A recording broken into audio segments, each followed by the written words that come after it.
Pour l'exposition Napoléon III et l'Italie, naissance d'une nation 1848-1870, c'est le moment de l'inauguration et des premiers visiteurs.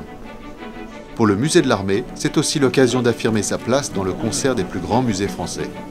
Je voudrais m'adresser aux femmes et aux hommes de culture pour leur indiquer que le ministère de la Défense assume complètement, avec conviction, peut-être même avec ferveur, son rôle de deuxième acteur de l'État en matière de politique culturelle.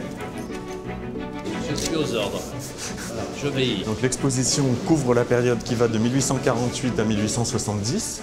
Nous avons souhaité accompagner la visite par des panneaux extrêmement précis, oui. Et cette séquence est dédiée à l'avant 1848. Le ministère de la Défense est propriétaire d'un patrimoine.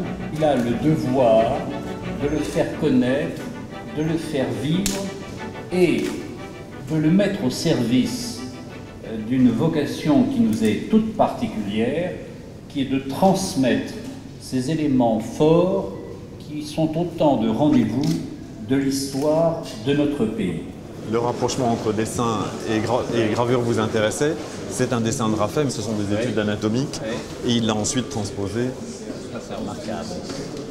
La France, c'est le pays de 1856, du Congrès de Paris jusqu'à la proclamation du Royaume d'Italie. C'est le pays qui a apporté son plus fort concours à la cause unitaire italienne.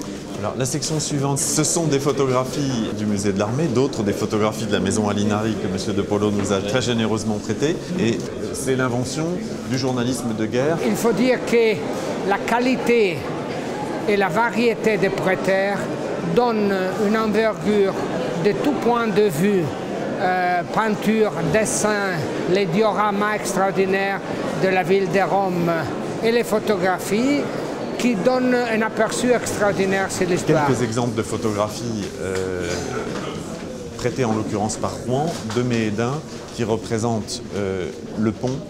Je voudrais remercier tous nos partenaires qui ont rendu cette manifestation tout à fait exceptionnelle possible.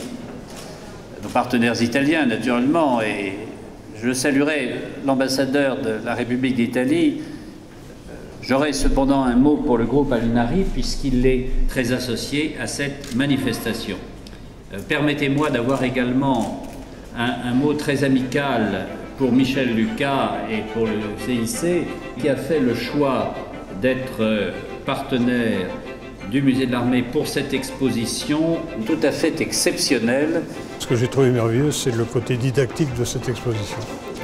Napoléon III, on l'a oublié, mais je peux vous assurer que lorsqu'on regarde, disons, cette marche en avant de l'Italie pendant toute cette période, je dirais que c'est bigrement intéressant de voir la façon dont nous avons accompagné cette poussée de l'Italie. Et dans le contexte actuel d'une Europe qui a du mal à se mettre en place, je crois que c'est une bonne source et une bonne base pour tout le monde.